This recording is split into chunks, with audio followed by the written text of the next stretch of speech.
The Tennis Gambling Podcast on the Sports Gambling Podcast Network is brought to you by Fantasy. Sign up with the promo code SGPN, get a $1,000 bonus credit. And welcome, everybody, to the Tennis Gambling Podcast here on the Sports Gambling Podcast Network. It is currently Friday evening, roughly 7 p.m. Eastern Time on April 18th. I'm always Scott Reichel, once again, going solo for this pod. Time to get into 4 matches taking place on Saturday. Time to get into the semis in Munich and the semis in Barcelona. We're going to break down those matches in a second. Before that, though, brief recap of how we did in the last episode. Overall, a decent episode for us. Did win the lock because we ended up having Goffin team total under 9.5 at -112. Closed at 8.5, never in doubt. Cerundolo was definitely the better player, and he kind of coasted for most of the match. Nice win there for the lock. For the dog with the losses, we had the Ruud and Rune match over 2.5 sets at +135. Ruud was a pretty decent favorite, though Rune would hang in there. He did. But unfortunately, he overachieved, as Rune did win comfortably in straight sets. Ruud really no-showed the start of the match. Then he came on a bit more at the end of the first set, and then went back to being bad again in the second set. So Rune destroyed him, and ended up seeing the match end in straight sets. Picked up a loss there for the dog. But once again, at least the lock one been on a decent lock run lately. Hopefully, we'll keep rolling in this event moving forward. Now, before we get into any of, once again, the recaps in greater detail of the matches on Friday. Quick reminder that you can also like, subscribe on YouTube to help the show grow. I believe we finally crossed 900 subscribers on YouTube, so thank you. If you are new to the show, welcome. If you are old to the show, welcome back. And hopefully, once again, you do enjoy the content. Plus, a reminder, we're also available on Spotify or Apple. If you want to find the podcast on Spotify or Apple, and you, once again, enjoy the content, don't forget to leave a rating and a review to help the show grow on those 2 platforms. Plus, a reminder, we also have merch on the merch store on the website, on the SGPN website. You can get some shirts, you get some sweatshirts, and some mugs. High quality, different colors, very affordable. Recommending something there, very, once again, cheap. So, once again, I do think you'll enjoy the different options we have on the merch store, not just for this show, but for the other shows on the network. Plus, a reminder, we actually have a contest happening for the NBA playoffs, which do start tomorrow. The play-in games officially end tonight. NBA playoffs that we're here. SGPN's running another free contest. Pick every NBA playoff game ATS, $1,000 first place prize. Winner take all. Enter today at sportsgambling.com/NBA playoffs, sportsgambling.com/NBA playoffs to sign up for the free contest. Anyway, getting into the actual recap of the quarter matches I ended up seeing on quarterfinal matches we saw on Friday. Starting off with Barcelona, honestly, really not any drama at all. You saw Khachanov come back in the second set as he beat Fokina 6-4, 7-5. Thought Fokina would find a way, and he was on decent pace, actually, as he led 5-2 in the second set. But then he fell apart. Didn't win another game. Lost the final 5 games of the match. Khachanov beat him in straight sets as a +175 dog. So Rune beat Ruud in straight sets 6-4, 6-2. He was around +138. So the dogs were barking earlier in the day in Barcelona. Then you ended up seeing Alcaraz beat de Minaur in straight sets. I like the Alcaraz team total over at 12.5. That got there as he ended up landing with 13. Thought de Minaur played fine, but Alcaraz is playing too well right now. They got the job done there in straight sets. And then you had Fies beating Tsitsipas 2-0 because Tsitsipas ended up getting sick or injured, ended up quitting 2 games into the match. So Fies we took as an outright, and he's now into the semis. Yes, he is Alcaraz in the semis, which means we automatically have a guy in the final because we have both Alcaraz and Fies to win the event. So we'll see what happens. The point is Tsitsipas showed up for about 10 minutes, then ended up deciding he couldn't play, and Fies got basically a walkover, but technically a retirement. So no drama at all. Once again, every single match ended in straight sets, and 1 match ended in 2 games. And then you ended up seeing a bit of more competitive in terms of quality in Munich, as Cerundolo ended up beating Goffin in straight sets comfortably. Went the way I thought he would. Goffin, once again, is past his prime. Had a good run to make it here, but Cerundolo's been on the warpath, and he was able to beat Goffin in pretty convincing fashion, 6-2, 6-4. Saw Shelton beat Darderi, which was kind of shocking to me by the margin, 6-4, 6-3. We had Darderi at 27-1. Rip it up in flames. The point is you are looking at the spot where we thought Darderi would just be more comfortable on clay, but Shelton looked great. Got to give him props. I know I roasted him pre-tournament talking about how his clay skills are definitely not exactly, I'd say, noticeable. I might have been wrong. Shelton looks pretty good on clay right now. But either way, nice win for him in straight sets against Darderi. Then you had easily the match of the day, the only match that did not end in straight sets. As you saw, Zverev beat Griekspoor 6-7, 7-6, 6-4. In fact, Griekspoor kind of choked it. He was serving for the match at 5-4 and blew it. and then you ended up seeing Zverev come back and win the breaker. In fact, you were looking at Griekspoor, who really was just rolling on serve, and that was the first time he got broken in the entire match, and that was when he was serving for the match. So definitely not how he drew it up, but Zverev will take the win and move on from there. Thought Zverev, though, looked fine. Griekspoor, though, just fell apart in a big moment. Simple as that. And you saw Zverev get the job done in 3 sets, about 3 hours and 15 minutes. So we'll see how he looks stamina-wise in the match on Saturday. But nice comeback win for the home crowd there in Germany as the second final, a quarterfinal match of the card. For the last one, though, we saw Morozin beat Bergs in straight sets. We did like Morozin minus the games here, and he got there. He's been in good form. He's actually not dropped a set yet in the entire event. Bergs was able to beat a relative unknown, a lucky loser in the previous round. So pretty lucky draw for him. But he's not really a great clay player. Morozin, I think, is. So I thought it was going to be a pretty straightforward win for Morozin. Was a breaker involved, so it wasn't that straightforward. But the point is Morozin did end up winning in straight sets as he got the job done. So once again, out of the 8 matches we saw on the card, only one of them did not end in straight sets.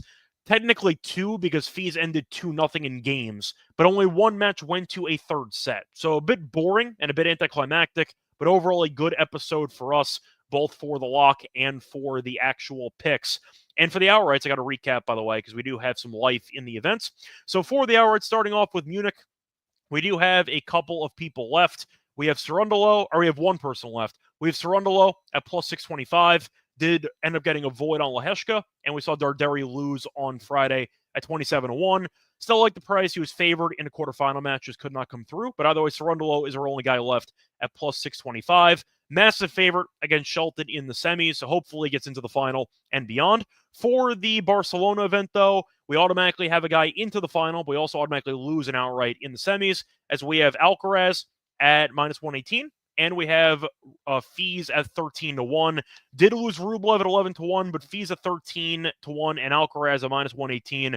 I feel good about it. I think whoever wins that match should win the tournament. So I think you're going to end up seeing, once again, a pretty fun battle, a rematch of the Monte Carlo Marathon we saw about a week ago. But we do have automatically one guy into the final in Barcelona.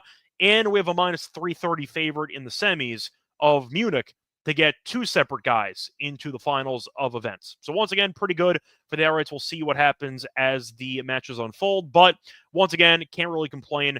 Pretty good start to the outrights for us. Hopefully, once again, they get over the finish line and we cash a couple of outright tickets. See a couple people in the comment section, by the way. I see Joe stopping by. I see RC, who enjoyed the Golf and Under as well. And I see Slow Grind. Welcome to the show live. Do want to ask you guys, though, because I ended up recording the NBA show and the MLB show about an hour or 2 ago, and my mic was kind of on the fritz. So I had to use these Apple headphones, and the quality kind of came back terribly, but I'm using the regular headphones now. Let me know in the live stream if the actual volume is good and if it sounds normal, because I know that Kramer noticed there was a little bit of audio feedback that was not going too well in the Mothership show. So let me know in the live stream if you're listening to it right now, if you do enjoy the audio quality right now, or if there's an issue. I think it's fine. I think that it's probably fine, but again, a warning, if you listen to the NBA and the MLB show, the audio is not very good because I thought this mic was broken, so I had to use the default Apple headphones, and that did not go too well. Anyway, a point is that's going to recap the actual matches from the quarters. Now it's time to get into the preview of the matches in the semis. Before into that, though, brief actual reminder that we are brought to you by our sponsor, Edge. If you ever tried to deposit money to your account at around 2 a.m., and if you had your actual deposit denied, that can be annoying. That'll not happen to you, though, with the Edge Boost card, because it's the first ever bank account built for bettors. You can also use it to get fast, reliable access to your funds, make it easier to move money where and when you want it without the delays that come with traditional banks. Plus, catch rewards every time you deposit into a qualified gambling account. You can catch rewards up to 0.5%, so no usage fees and no imbalance to get this catch reward feature. Plus, a reminder, you can also use the responsible gambling tools from Edge Boost to help manage your bankroll, make informed decisions. What are you waiting for? Go to edgeboost.bet, promo code SGPN. Once again, sign up for the Edge Boost card today. We're also brought to you by MyBookie.ag because they're the book in every sport. You can also bet on the NBA playoffs, which start tomorrow. You have the NHL playoffs. You have the NBA. You have the play-in game tonight. If you want to go for the MLB card as well, you can. Props in every game as well. They also accept customers from a ton of locations. You can also use crypto for holding fast payouts and deposits to MyBookie.ag with the promo code SGPN for 100% off the match with $1,000. Terms and conditions apply. Once again, MyBookie.ag, promo code SGPN for a 100% odds match with $1,000. Once again, promo code SGPN at mybookie.ag. Welcome back, everyone, to the Tennis Game Podcast. Finish recapping what happened in the quarterfinals. Time to move on into the semis for the two events in Barcelona and in Munich. Moving on to the first matches we're going to cover. We're going to do Munich first. Based on the actual schedule, Munich does start at 5 a.m. Eastern, and Barcelona starts at 7:30 a.m. Eastern. So we're going to go to the Zverev and Morozin match to start the actual card. For the pricing here, you see Zverev is a massive favorite. He's around minus 400. For Morozin, I see plus 325. For the spread, -4 for Zverev, +4 for Morozin. The over-under in games is set at 22. For the set spread, you have Zverev -1.5 sets at -130. Morozin to win ace sets +100. The over 2.5 sets is a +165.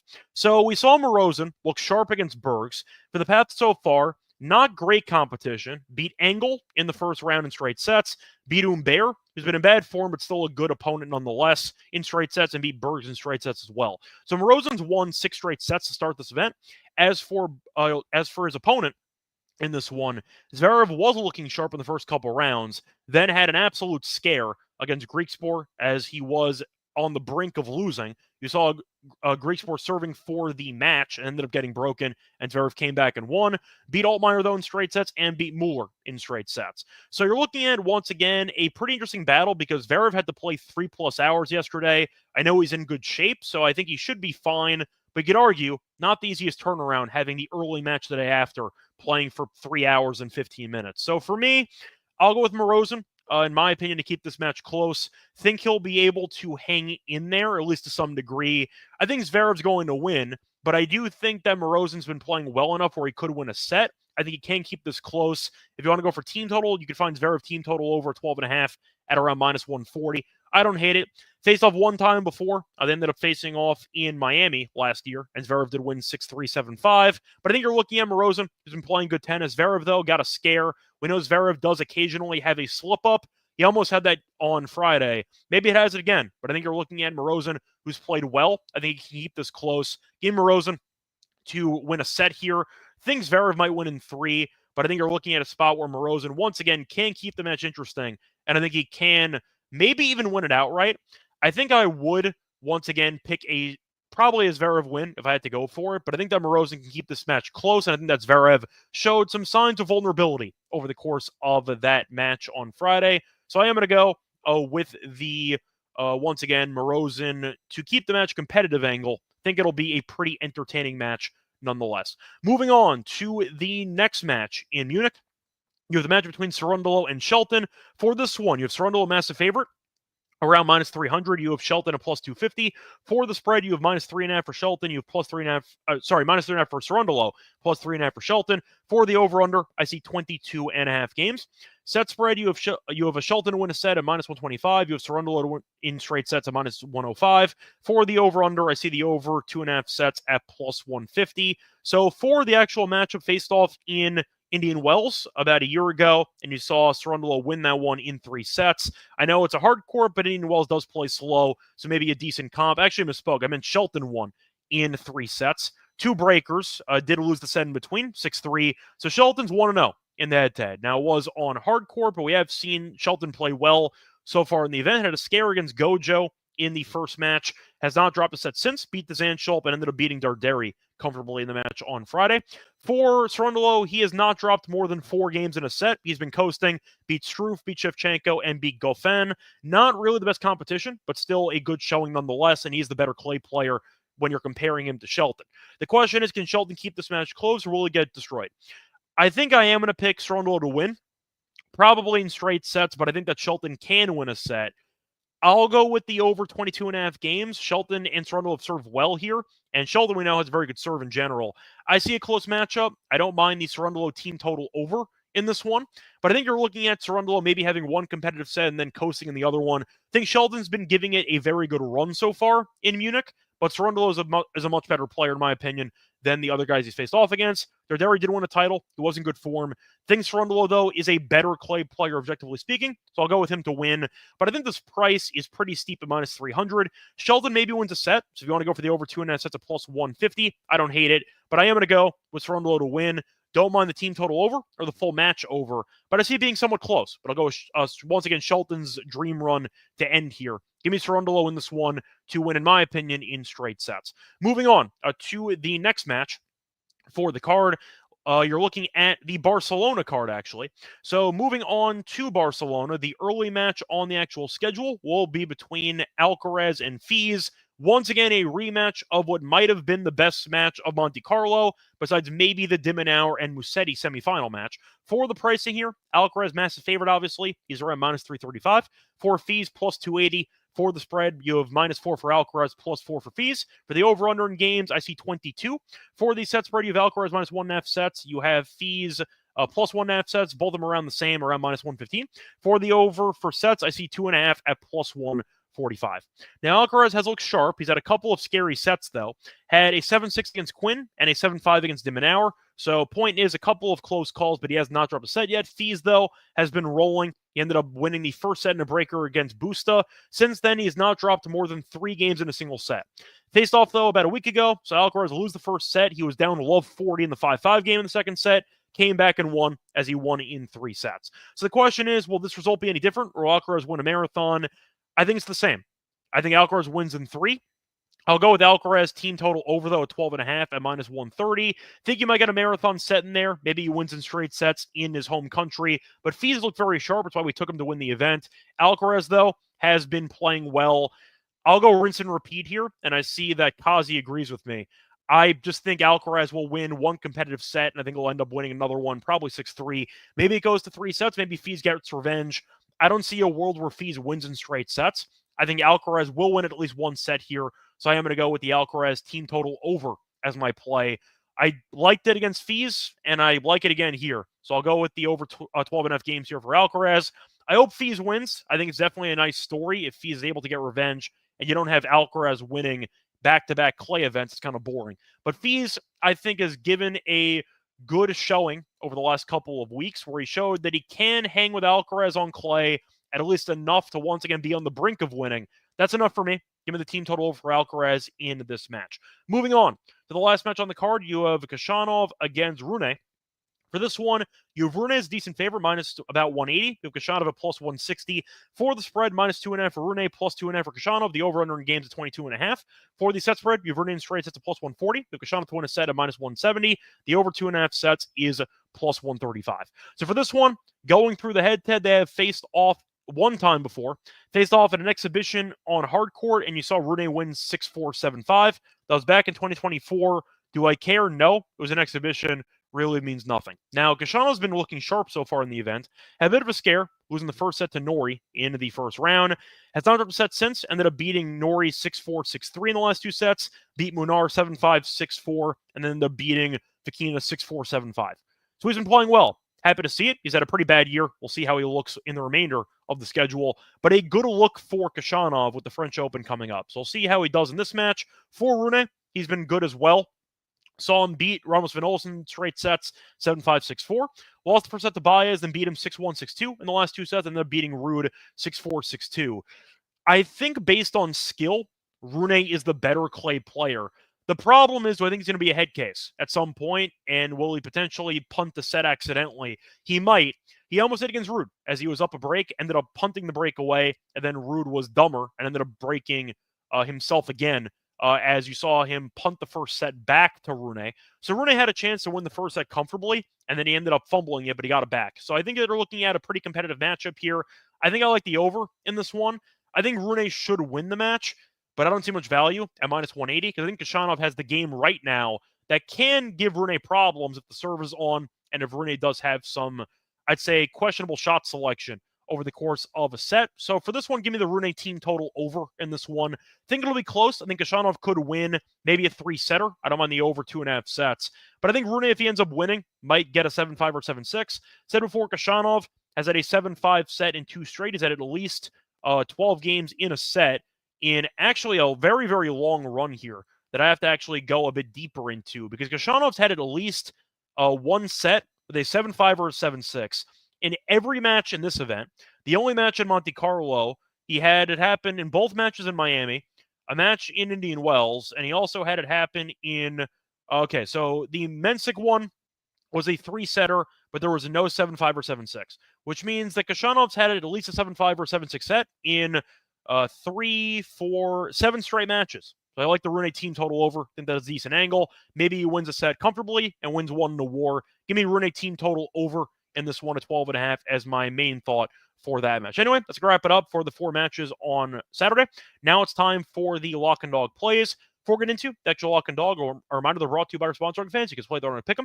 You can use different sports, chance of 100 times your money by playing their own pick'em. So once again, if you want to do the NBA play-in, if you want to do the playoffs, if you want to do the hockey Stanley Cup playoffs as well, tennis, you could also do all those sports together for an entry. When you sign up, though, for your new account, use the promo code SGPN to claim special your first time deposit offer up to 1K bonus cash on fantasy promo code SGPN. We're also brought by Rhythm, because they are the home of ad picks and props. They're also live from Major League Baseball. They have models in NBA and golf. Picks are so good it feels like cheating. You can also build your own model, which is simple and easy to do. And a reminder, they have 2 discount codes, one for a monthly deal and one for an annual deal. For the monthly deal, 25% off the monthly subscription with the promo code SGPN25. 50% off, though, half off the annual deal with the promo code SGPN50. That's Rhythm, RITHMM, promo code SGPN25 or SGPN50.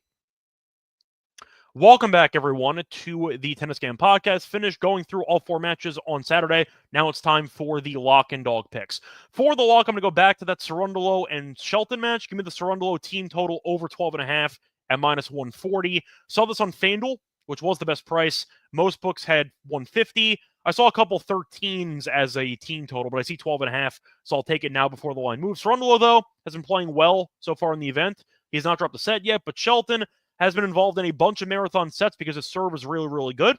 There's been a 7-5 or 7-6 set in 7 of Shelton's last 8 matches. One exception was Darderi in the last round.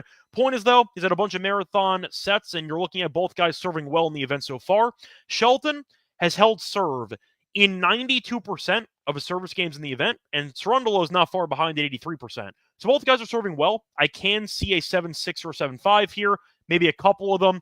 First match on hard court was last year. Saw 2 breakers and a 3-setter in that one. Think Cerundolo will win because he's better on clay, but I think you're going to see a close match either way for at least one set.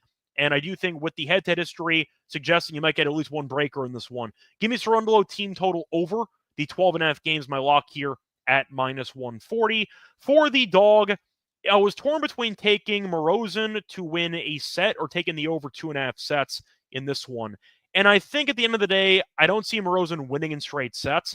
I like the price too much for the over 2.5 sets. I know that that prop has not been too good to us lately, but it's plus 165, which I find pretty appealing. So I'm going to go with that as my dog. Give me Morozin and Zverev over 2.5 sets at plus 165. Now, Morozin has not dropped a set yet in the event. However, he's also around plus 325, and he went up against pretty weak competition, beating Bergs, beating once again, a couple of players not really in great form, as Morozin was able to beat Bergs, ended up beating Humbert, and beat Engel. So step up here in competition. Meanwhile, Zverev, though, left the door open against Griekspoor. Probably should have lost. And I think you're looking at what should be a pretty fun battle here. Zverev, though, if you want to go back to previous events, has dropped at least one set in 3 of his last 5 matches. So despite beating Altmaier, despite beating Mueller in straight sets, he has been vulnerable at times, and Morozin's been looking sharp so far on clay. He also beat Alcaraz on clay couple years ago, a solid clay player who has a pretty big rust advantage because his match against Bergs was less physically demanding than that Zverev match against Griekspoor. Give me a potentially tired Zverev dropping a set here. Think with the crowd, though, he will not lose in straight sets, and I like the price. But I do think Zverev off of the 3-hour marathon against Griekspoor is in a good spot to drop a set here. If you want to go for Griekspoor to once again give Zverev problems, that's one thing. But I do think that you're looking at Morozin's style of play. I think he can also frustrate Zverev. So maybe Griekspoor has Zverev's at least a number to some degree in the head-to-head, and maybe that's going to mislead me to taking Morozin and keep this match close. But I'll back the current form. Give Morozin to capitalize on a tired Zverev for at least a set. But I think that the value on the plus 1.5 sets here are plus 114. I'd rather take the 3 sets because I'm not picking Morozin to win in straight sets. I'll take the extra 50 cents. So give me Morozin and Zverev over 2.5 sets at plus 165 as my dog. The runner-up, though, was the Fees and Alcaraz over 2.5 sets. But there is a world where Alcaraz does look sharp on clay in his home country and wins a competitive straight set match. So went for this one instead for the bigger plus money play. So once again, the lock and dog picks here for the actual semis for Barcelona and Munich. We're only going to go to Munich, actually, for these plays. For the lock, going to go Cerundolo. Team total over 12.5 against Shelton at -140. For the dog, going to go with Morozin and Zverev over 2.5 sets of +165. Let's wrap it up for the episode. Back once again for the final in Barcelona and in Munich. A reminder that you can find me on Twitter as Radio, find the NBA show, the MLB show, and other shows of the network. Until next time, good luck to all of you and all of your bets. Bye, everyone.